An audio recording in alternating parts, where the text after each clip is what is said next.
Hello everyone, welcome back to my channel.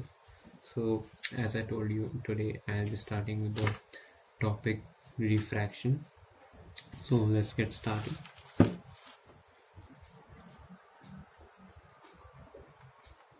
So, this is refraction. So, let's make a diagram to understand.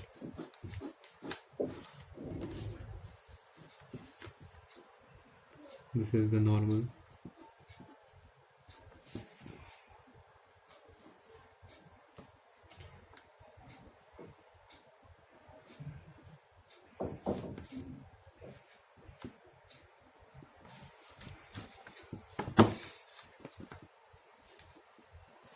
So, this is the diagram.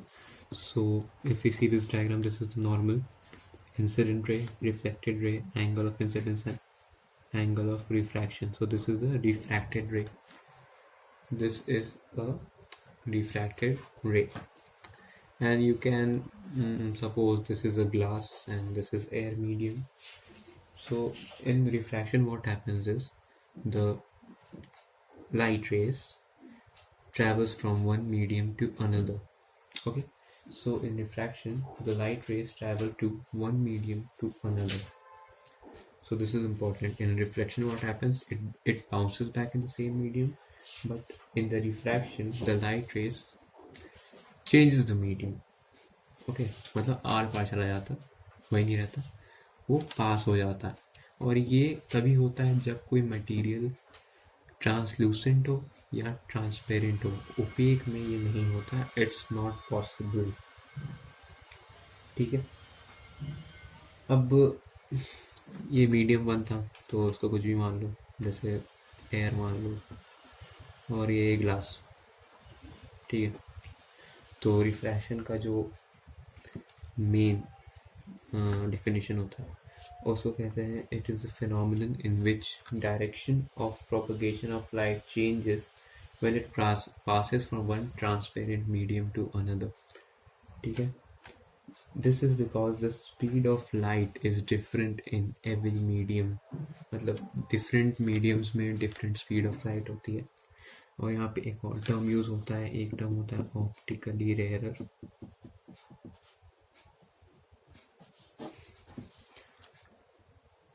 इसमें speed of light ज़्यादा होती है. ठीक है, और एक होता है ऑप्टिकली डेंसर. तो इस ऑप्टिकली डेंसर मीडियम में स्पीड ऑफ लाइट कम होती है. ठीक है, तो दो तरीके के मीडियम होते हैं, एक ऑप्टिकली रेयरर जिसमें स्पीड ऑफ लाइट ज़्यादा होती है, और एक ऑप्टिकली डेंसर जिसमें स्पीड ऑफ लाइट कम होती है. ठीक है, अब जैसे रिफ्लेक्शन में लॉस थे वैसे इसके भी लॉस हैं. तो पहला लॉ कहता है कि इंसिडेंट रे, ठीक है, इंसिडेंट रे, रिफ्रैक्टेड रे और normal at the point of incidence all lie in the same plane. ये सेम है, बस रिफ्लेक्टेड रे की जगह यहाँ पे रिफ्रैक्टेड रे हो जाता है. तो जो लॉ है वो सेम है. The incident ray, refracted ray and the normal at the point of incidence all lie on the same plane. ठीक है, अभी दूसरा जो है बिल्कुल नया है, ये सिर्फ और सिर्फ तुम रिफ्रैक्शन के लिए यूज होता है, तो इसको याद करना बहुत ज़रूरी है. It is the ratio of sine of angle of incidence to the sine of angle of refraction is a constant for the light given of a colour and given pair of media. मतलब कि अगर कोई light है, ठीक है, तो ये जो लाइट है उसका हमें कलर पता होना चाहिए, और ये कहाँ से कहाँ ट्रैवल कर रहा है, मतलब किस मीडियम से किस मीडियम में जा रहा है, उसके लिए एक फॉर्मूला होता है.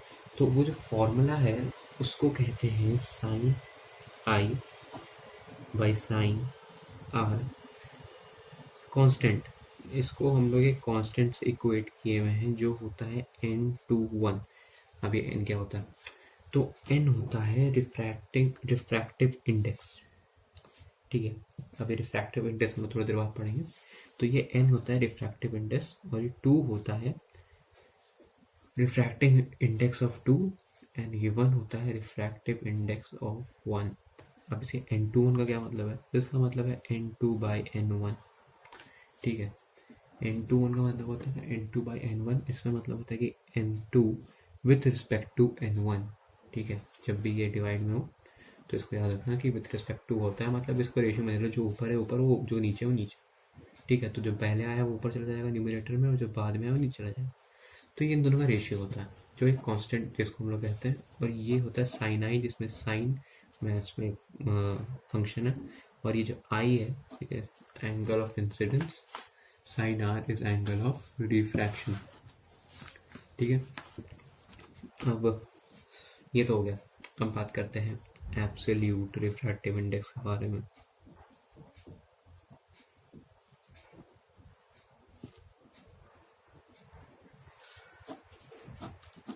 ठीक है, ये भी एब्सोल्यूट रिफ्रैक्टिव इंडेक्स क्या होता है? अभी होता है ratio of speed of light in air और vacuum to the speed of light in the medium. ठीक है, तो मतलब जो स्पीड ऑफ लाइट जो वैक्यूम एयर में होता है, तो उसको हम लोग 3 × 10⁸ मानते हैं। और उस मीडियम में जो स्पीड ऑफ लाइट होता है, उसके रेशियो को हम लोग कहते हैं एब्सोल्यूट रिफ्रैक्टिव इंडेक्स। ठीक है, अब इसको एक और तरीका है निकालने का। अगर हम लोग स्पीड ऑफ जो वेवलेंथ होता है, जिसको हम लोग लैम्डा से रिप्रेजेंट करते हैं, तो जो उसका वेवलेंथ वैक्यूम में हो, उसको अगर हम लोग उस लाइट के वेवलेंथ को उस मीडियम के, मतलब जिस मीडियम में वो ट्रैवल कर रहा है, उसके वेवलेंथ को अगर डिवाइड करें एयर वाले से और उस मीडियम वाले से, तो इससे भी हमारा एब्सोल्यूट रिफ्रैक्टिव इंडेक्स निकल सकता है। ठीक है, और एक तरीका ये होता है कि इसमें होता है wavelength of light in air और वैक्यूम, और ये होता है wavelength of light in medium. तो ये कुछ नहीं होता, अगर या तो इसको स्पीड से निकाल दो या तो वेवलेंथ से निकाल दो, इसके दो तरीके निकालने के। ठीक है, अब जितना लाइट, मतलब जितना रेयर मीडियम होगा वो उतना हाई रहता है, जितना डेंसर होता है वो उतना कम स्पीड होता है लाइट का उसमें। ठीक है, तो अब किसी किसी मेन जो इंडेक्स है, जो एब्सोल्यूट रिफ्रैक्टिव इंडेक्स है, किसी किसी चीज़ का मैं बता देता हूँ जो इम्पोर्टेंट है। जो एयर का होता है वो ऑलवेज 1.0003 होता है, not important, consider it as 1। Okay, so then water का थोड़ा ज़रूरी है, याद करने का अच्छा है, 1.33 होता है। और जो ग्लास का होता है वो होता है तुम्हारा, ग्लास का तो मुझे याद नहीं आ रहा, वैसे इसको लोग 1.5 भी कहते हैं, सो 1.52 बहुत लोग कहते हैं, so you can check it, wise I think so it's 1.52। Okay, so ये ग्लास का होता है। ठीक है, अब होता है रिफ्रैक्टिव इंडेक्स, तो पता लगे कैसे निकालते हैं। अगर कोई क्वेश्चन दे दिया जैसे रिफ्रैक्टिव इंडेक्स ग्लास का ये 1.5 है, ठीक है, और इसमें पता लगाना है स्पीड ऑफ लाइट क्या है ग्लास में। ठीक है, तो हमने रिफ्रैक्टिव इंडेक्स का पढ़ा है, तो 3 × 10⁸ डिवाइडेड बाई x, क्योंकि हमें लाइट का स्पीड पता नहीं है उस मीडियम में, और ये 1.5 है रिफ्रैक्टिव इंडेक्स ऑफ ग्लास। तो हमने एब्सोल्यूट रिफ्रैक्टिव इंडेक्स ऐसे निकाला, तो 1.5 यहाँ चला गया, x की जगह 1.5 आ जाएगा। ठीक है, तो 3 × 10⁸ डिवाइडेड बाई 1.5, इसका आंसर आया कुछ रेफरी 2 × 10⁸ मीटर पर सेकेंड। तो ये ग्लास में लाइट की स्पीड इतनी है अगर उसका रिफ्रैक्टिव इंडेक्स 1.5 है तो। ठीक है, ये हो गया। अब इसमें एक और होता है, दो तरीके, एक होता है refractive index of one medium with respect to other. तो ये बहुत ईजी है, अगर तुम्हें बोले कि वाटर का क्या रिफ्रैक्टिव इंडेक्स है विथ रिस्पेक्ट टू ग्लास, ठीक है, तो तुम्हें क्या करना है, ईजी है, 1.33 विथ रिस्पेक्ट टू, मतलब डिवाइड का साइन लगा दो, और ये 1.52 हो गया। ठीक है, तो ये 1.33 विथ रिस्पेक्ट टू 1.52। ठीक है, ये हो गया 1.33 विथ रिस्पेक्ट टू 1.52, और ये तो क्लियर है। ठीक है, 1.33 विथ रिस्पेक्ट टू 1.52। अब आती है बात कि यहाँ पे कुछ टर्मिनोलॉजीज की, तो याद कर लेना। स्पीड ऑफ लाइट को हम लोग कहते हैं c से डिनोट करते हैं। ठीक है, और स्पीड ऑफ लाइट, मतलब एयर में इसको हम लोग c से डिनोट करते हैं। c मतलब एयर में होता है स्पीड ऑफ लाइट, और v मतलब उस speed of light in that particular medium, कुछ भी हो सकता है, glass water, rock salt, Ruby, कुछ भी। तो ये जो है v इसको हम फॉर्मूला में लिखते हैं तो c by v is equal to n. N तो पता है एब्सोल्यूट रिफ्रैक्टिव इंडेक्स, सी का मतलब होता है speed of light in air और वी का मतलब होता है speed of light in that particular medium. अब तो इसको ग्लास मानो, रॉक सॉल्ट मानो, रूबी मानो, डजंट मैटर, ये उस मीडियम का रिफ्रैक्टिव इंडेक्स होता है। ये फॉर्मूला ताकि हम उसको पुट कर सके इजीली, ठीक है। अब होता है कि कंडीशंस फॉर रिफ्रैक्शन होता है, ठीक है। अगर ये समझ लो ये वाटर है, ठीक है, ये एयर है, ये नॉर्मल जा रहा है, ठीक है, वाटर एयर है, ये नॉर्मल जा रहा है। अब एक लाइट रे आया, ठीक है, वो भी नॉर्मल ही आया, मतलब 90 डिग्री पे ही वो लाइट रे आया। तो क्या होता है, वो लाइट रे ना अनडिविएटेड चला जाता है,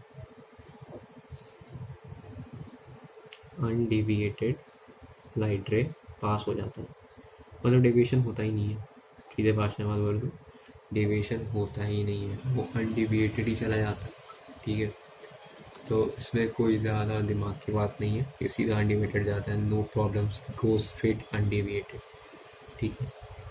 और फिर दूसरा जो कंडीशन है उसमें समझ लो वाटर है ये, ठीक है, ऊपर एयर है, light air to water travel कर रहा है, ये 90 डिग्री है, ठीक है, ये एंगल ऑफ इंसिडेंस है, ठीक। अब लाइट जो होता है जब वो रेयर मीडियम से डेंसर मीडियम में जाता है तो वो क्या होता है, वो बेंड टुवर्ड्स नॉर्मल, मतलब ये जो नॉर्मल जा रही है ना उसकी तरफ जो रिफ्रैक्टेड रे होता है वो बेंड होता है, मतलब जो ऐसे आ रही है तो वो और कट के अंदर की तरफ घुसेगा, ठीक है, वो अंदर आएगा और, ठीक, वो ऐसे नहीं जाता, मतलब कोई चीज़ अगर ऐसे आ रही है तो वो, अगर कोई चीज़ ऐसे आ रही है, ठीक है, और यहाँ पे मीडियम है तो उसको क्या करना है, वो अंदर की तरफ आ जाती है, वो कट हो जाती है अंदर की तरफ, क्योंकि वो जब ये डेंसर मीडियम हो तो ये तो हम भी जानते हैं एयर का रिफ्रैक्टिव इंडेक्स है 1.0003, उसको 1 मानते हैं, और वाटर का तो सबको पता है 1.3, तो वाटर का ज़्यादा है रिफ्रैक्टिव इंडेक्स, मतलब वो डेंसर मीडियम है, तो डेंसर मीडियम है तो वो towards the normal light rays bend हो जाती है रिफ्रैक्ट होने के बाद। तीसरा होता है सेम 90 डिग्री आई, और ये होता है एयर का, जैसे अब यहाँ पे करना होगा हमें दूसरा कंडीशन बनाना, तीसरा कंडीशन बनाना, तो ये वाटर से एयर जा रहा है, ठीक है, ये लेस डेंसर है,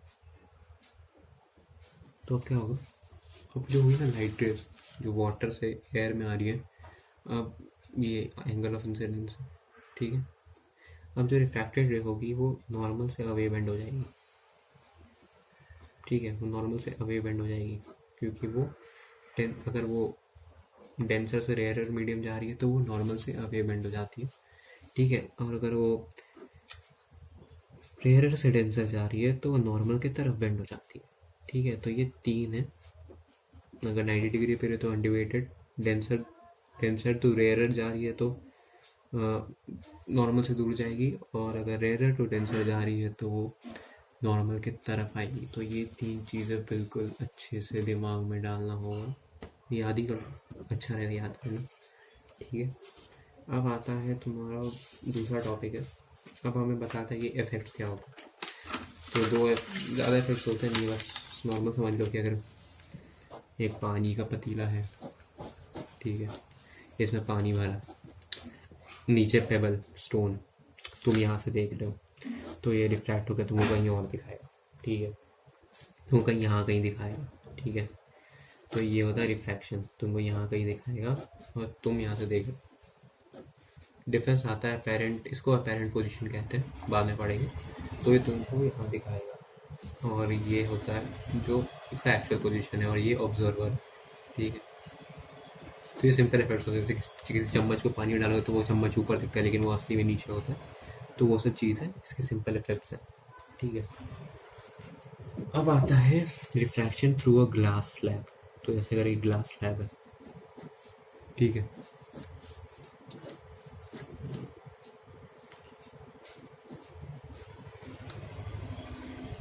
ठीक है, ये ग्लास स्लैब है।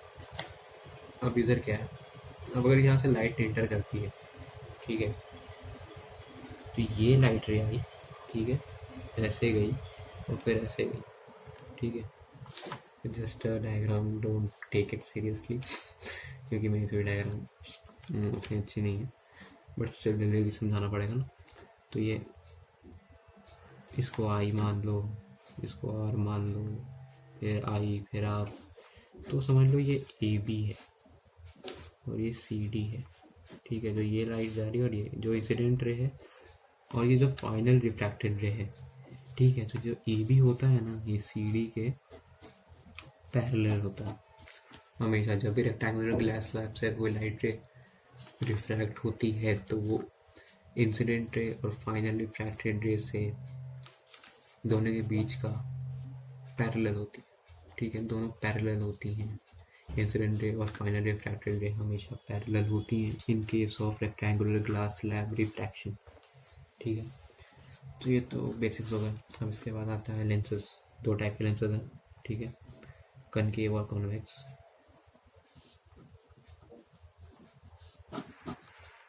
ठीक है, कनकेव ऐसा होता है और कॉन्वेक्स ऐसा होता है।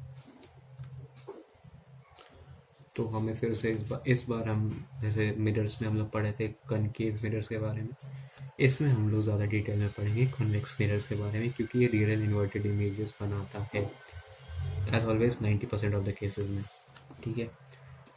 तो अब होता है इसमें सब कुछ सेम है, जैसे ये लाइट के प्रिंसिपल एक्सिस है, ठीक है। इसमें बीच में पोल आ जाता है, बस बीच में पोल होता है। ऑप्टिकल सेंटर का पोल नहीं, ऑप्टिकल सेंटर का तो ये होता है ऑप्टिकल सेंटर फोकस, ठीक है। और ये सेकंड, इसको हम लोग कहते हैं 2f1, ठीक है। 2f मान लो या c मान लो, 2f1 का ज़्यादा अच्छा है। तो ये f1 है, 2f1। अब इसके जो राइट साइड में जो चीज़ें लाई करती है ना, उसको हम लोग कहते हैं f2 और 2f2, क्योंकि ये रिफ्रैक्शन है। तो अगर कोई चीज़ यहाँ से आती है तो वो कहीं ना कहीं रिफ्रैक्ट होगी, तो पीछे की तरफ रिफ्रैक्ट करेगी। लेकिन in the case of mirrors हमने पीछे कुछ बनाया नहीं था, लेकिन इसमें इंपॉर्टेंट है f1 2f1 f2 2f2 बनाना पड़ेगा बहुत सख्ती, ठीक है। और ये पता है कि 2f2 का मतलब है 2 इंटू f1 2f2, ठीक है। और फिर ये यहाँ पे बस एक चीज़ नया जुड़ता है, वो है फोकल प्लेन, और सब सेम। बस एक चीज़ नया जुड़ता है, फोकल प्लेन। भाई फोकल प्लेन क्या होता है? अगर तुम फोकस पे f1 पे, ठीक है, f1 पे अगर तुम पता है कि अगर कोई चीज़ पैरेलल आएगी तो वो f1 से क्रॉस करेगी, या यहाँ के f1 से क्रॉस करती है, इसमें उल्टा हो जाता है। मिरर में ऐसा होता था, लेकिन ये लेंसेज में इस तरफ जाता है, रिफ्रैक्ट होके उधर चला जाता है। तो ये फोकल प्लेन के बारे में, ठीक है। तो ये f1। अब समझो कि अगर f1 पे कोई ऑब्जेक्ट में रख दिया, ठीक है, एक ऑब्जेक्ट ऐसा रख दिया, ठीक है, perpendicular to the principal axis, ठीक है, उसके परपेंडिकुलर भी और f1 पे मैंने रख भी दिया, उस प्लेन को कहते हैं फोकल प्लेन, ठीक है। अगर मैंने किसी चीज़ को फोकस प्रिंसिपल एक्सिस पे रख दिया, या सीधी सीधा बात सुनो, समझ जाओगे, डेफिनेशन बहुत ईजी है। The plane passing through the focus of the lens and perpendicular to the principal axis is called focal plane. मतलब यही बात यही कहना चाह रहा है कि अगर perpendicular to the principal axis रख दिया और ये एक प्लेन है, ठीक है, या किसी ऑब्जेक्ट को मान लो फोकस पे रखा है हमने, तो इसको हम लोग कहते हैं फोकल प्लेन। ये परपेंडिकुलर होता है प्रिंसिपल एक्सिस के, और कुछ नया नहीं, ठीक है। अब आता है इमेज फॉर्मेशन, जो फिर से घटिया है और हमेशा की तरह बेकार टेबल याद करना पड़ेगा इसमें, ठीक है। तो इसमें टेबल तो याद करना इजी है, ज़्यादा कुछ है नहीं, और साइन कन्वेंशन भी बिल्कुल सेम है, कोई अंतर नहीं आता, क्योंकि लाइट अगर लेफ्ट से जा रहा है तो नेगेटिव हो जाएगा, ठीक है।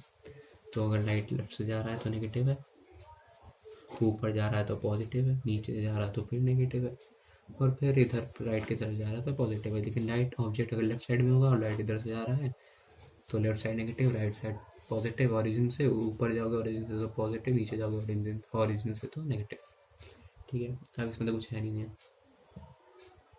अब देखो, object distance is always taken as negative. ये चीज़ हमेशा याद रखना है कि ऑब्जेक्ट जो होता है वो हमेशा, ऑब्जेक्ट का जो डिस्टेंस रहता है तुम्हारा, वो हमेशा नेगेटिव होता है, ठीक है। ऑप्टिकल सेंटर से, ऑप्टिकल सेंटर ये होता है या ये होता है, बिल्कुल बीचों बीच होता है, दो ठीक है, तो ऑप्टिकल सेंटर उसको कहते हैं हम लोग। ठीक है,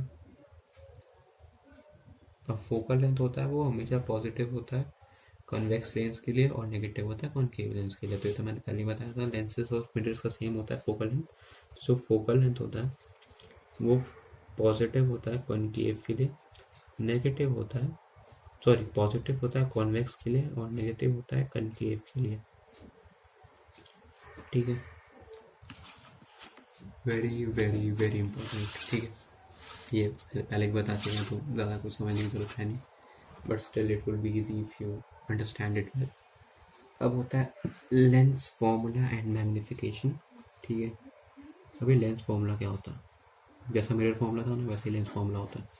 तो लेंस फॉर्मूला में पता है 1/v जो वहाँ मिरर में प्लस होता है वो माइनस हो जाता है यहाँ पे, तो 1/v minus 1/u is equal to 1/f। Simple. और मैंने फिर बोलता हूँ ये इंडिविजुअल है। ठीक है, कंफ्यूज मत हो जाना, अगर ये माइनस लिखा है तो ऑब्जेक्ट का माइनस है तो माइनस माइनस प्लस हो जाता है ऑब्जेक्ट। ठीक है, ये हमेशा माइनस है और ये इंडिविजुअल है, इसके साइंस वेरी करते हैं, आंसर अलग आए। और अगर कॉनकेव हुआ तो एफ का वैल्यू माइनस में आएगा, कॉन्वेक्स हुआ तो एफ का वैल्यू प्लस में आएगा। ठीक है, तो तब तुम क्रॉस चेक कर सकते हो कि आंसर सही गया कि नहीं गया। ठीक है, अब आता है मैग्निफिकेशन क्या होता है। तो मैग्निफिकेशन मैंने बता दिया, height ratio of the height of image with respect to the height of the object, मैंने पहले लेक्चर में बताया था। तो ठीक है, फिर इसको भी यही मान लो। तो H dash by H magnification, लेकिन लेंसेज के केस में ये वी बाई यू होता है, लेकिन मिरर्स के केस में ये माइनस वी बाई यू था। तो याद करना, लेंसेज के केस में ये वी बाई यू है, मिरर के केस में माइनस वी बाई यू है। ये बहुत ज़रूरी है, इस चीज़ को ध्यान में रखना। ठीक है, अब होती है पावर ऑफ लेंस। ठीक है, तो वो लोग बोलते नहीं, सुनते नहीं कि तेरे चश्मे का पावर कितना है। तो कहने का मतलब है जो लेंस होता है ना तुम्हारे चश्मे में, उसका पावर कितना है। तो उसके पावर को हम लोग बहुत तरीकों से, मतलब एक ही तरीका होता है बहुत पता लगाने का जो बहुत इजी है। तो पावर और लेंस क्या होता है, वो कैरेक्टरिस्टिक होता है लेंस का, जो उसके कन्वर्जिंग या डाइवर्जिंग प्रॉपर्टीज़ के बारे में बताए। ठीक है, मतलब ये कितना ज़्यादा कन्वर्ज कर सकता है लाइट रेस को, या कितना ज़्यादा डाइवर्ज कर सकता है लाइट रेस को, ये बताए। ठीक है, तो इसके निकालने का बहुत ईजी तरीका है, power of the lens is equal to one by focal length.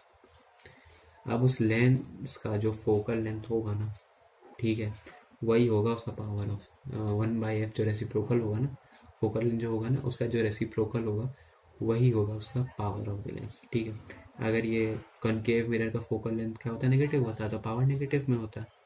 लोग नहीं सुनते, जैसे चश्मे का पावर कितना तो बोलते हैं -2.5 या कुछ ऐसे करके। और फिर वो सेम चीज़ होता है तुम्हारे कन्वेक्स लेंस के लिए। अगर वो कन्वेक्स है तो लोग बोलते नहीं कि तुम्हें क्या है, तो लोग बोलते हैं +2.5। ठीक है, तो वो जो प्लस और माइनस होता है वो लेंसेज के हिसाब से होता है, प्लस हुआ तो कॉनकेव है, बहुत इजी। और ये जो पावर होता है वो 1/f होता है। ठीक है, reciprocal of focus of the lens. ठीक है, अब तुमसे कोई पूछ दे कि अगर ऐसे 3-4 लेंस एक साथ लगा दिए तो क्या करोगे, बहुत ईजी है, सबके पावर प्लस कर दो। तो पावर 1, पावर 2, पावर 3, जितने लेंसेज है सबके पावर प्लस कर दो। ठीक है, ठीक है, तो अगर ये पूरा एक पावर है, 5 लेंसेज को मिला के तुमसे कोई पूछ दे कि 5 लेंसेज का पावर बताओ, उसका पावर क्या होगा, पहले लेंस का f1 प्लस दूसरे लेंस का, तीसरे लेंस का, चौथे लेंस का और पांचवें लेंस का। ठीक है, इन सब का जो सम निकलेगा वो कहलाएगा इफेक्टिव पावर। ठीक है, वो इफेक्टिव पावर होगा उस लेंस का। तो ये हो गया पावर। ठीक है, इसमें ज़्यादा कुछ पढ़ने का नहीं है, नहीं समझने का। और उसके बाद तुमको जो मैंने बताया कि image formation as always table रटना पड़ता है, तो एनसीईआरटी में दिया हुआ है कि जो टेबल है क्या है, तो वो ऐसा सेम है, ज़्यादा कोई अंतर नहीं है। कॉन्वेक्स लेंस भी हमेशा ही रियल इन्वर्टेड बनाता है, लेकिन वो सिर्फ एक केस में वर्चुअल एंड इरेक्ट बनाता है, जब ऑब्जेक्ट जो होता है वो फोकस और ऑप्टिकल सेंटर के बीच में हो।